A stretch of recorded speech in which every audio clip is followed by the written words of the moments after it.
인사를 드리겠습니다. 저는 강릉에서 왔습니다. 강릉에서 글 짓고 밥 짓고 있는 배분재라고 합니다.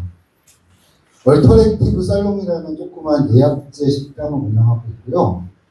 저희 가게는 심야 식당식으로 운영을 합니다. 심야 식당 왜 그 일본 드라마 보시면 들어와가지고 뭐 이거 돼요? 그러면 막 즉석에서 해주고 정해진 메뉴 없이 그렇게 운영을 하고 있고, 이제 드라마 심야 식당도 그렇고 저희 가게도 그렇고 기본 메뉴는 한 가지 있어요. 일본 드라마에서는 돈지로 정식이라고 된장국 정식 같은 것을 하고, 저희는 토종 쌀밥 정식을 하고 있습니다. 네. 글 짓고 밥 짓는 배공재고요. 그래서 저는 글 쓰는 작가이기도 하고, 밥 짓는 요리사이기도 합니다. 지금 원래 저는 한국 술, 저는 한주라고 부르고, 전통주라고 말씀드리면 이해가 빠르실 거예요.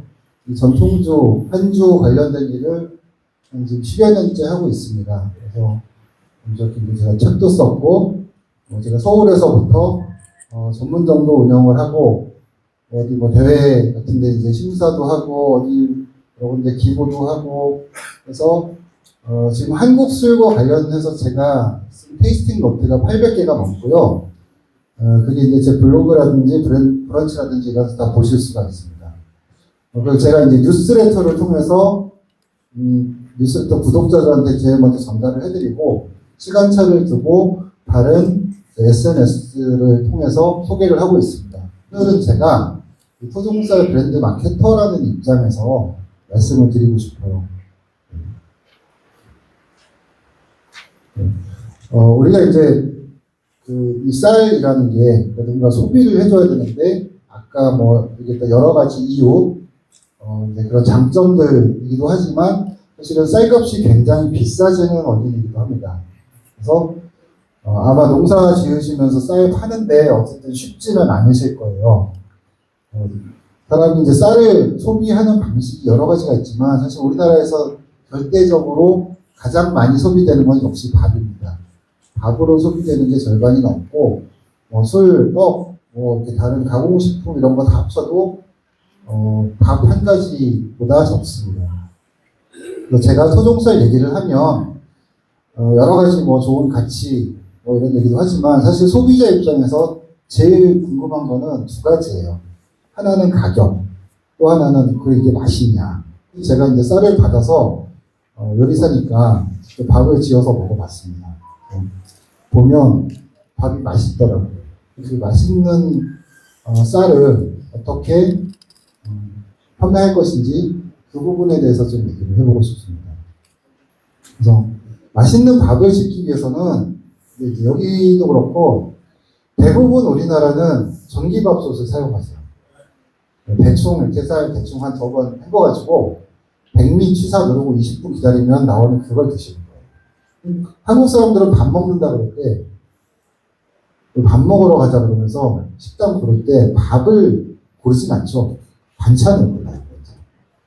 근데 제가 생각하기에는 이게 조금 이상한 거예요.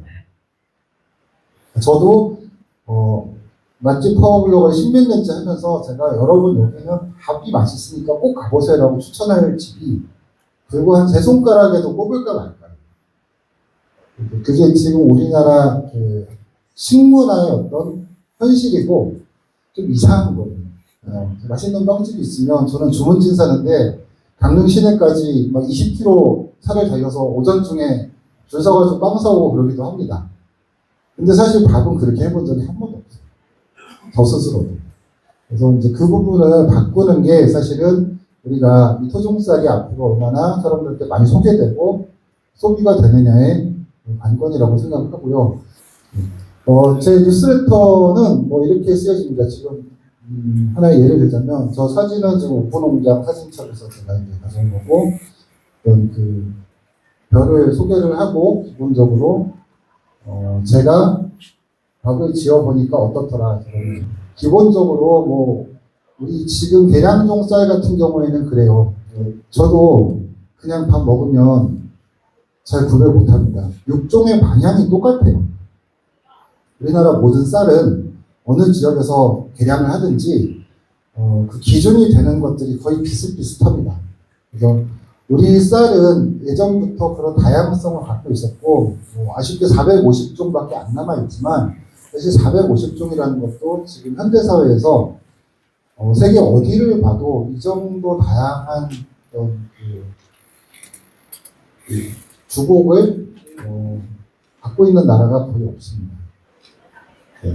제가 이제 탁월한 밥맛은 제 행사 이름이에요. 어디 가도 탁월한 밥맛을 걸고 행사를 하고 서울에서도 하고 이제 뭐 다다음 주에는 또 제가 살고 있는 강릉에서도 하고 이런 행사를 계속 전국적으로 다니면서 할 예정입니다. 지금 한식 같은 경우에 처음에 막 반찬들을 막 먹고 밥은 맨 나중에 나와요.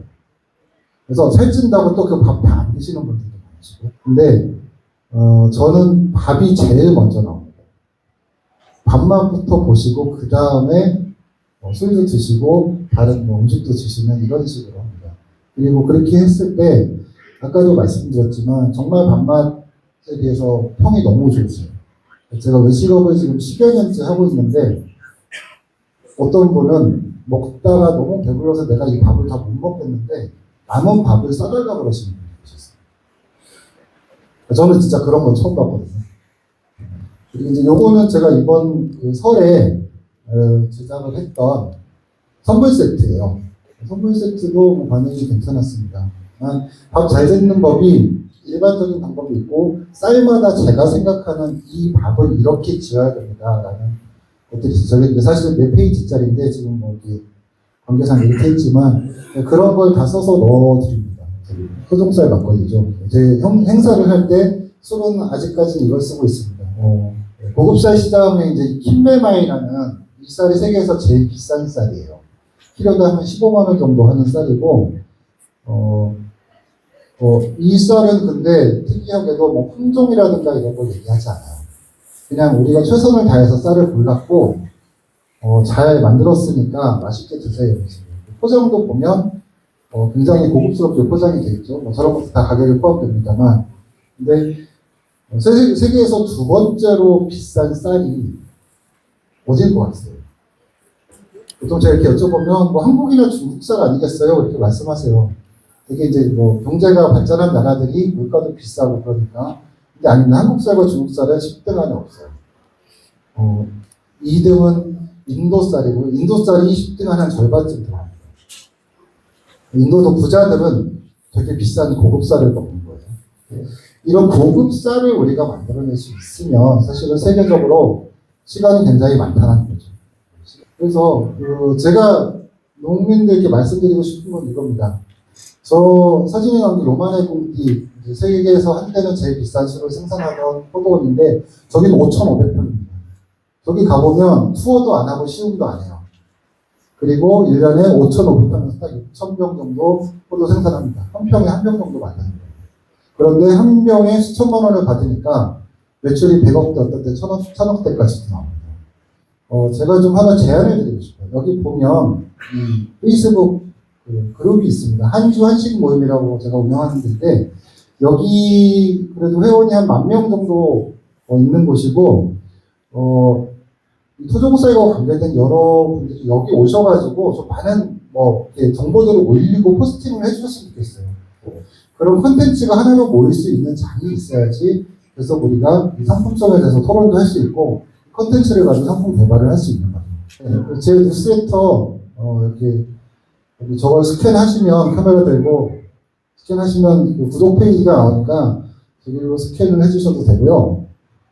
아니면 여기 제 명함 여기 있습니다. 이걸 찍어가지고 저한테 뭐 문자든 메일이든 주셔도 됩니다. 이상 들어주셔서 감사합니다. 이게 쌀소리가 많이 줄었는데 몇 년 전에 제가 이제 아버지께서 돌아가시고 모친이 혼자 계십니다.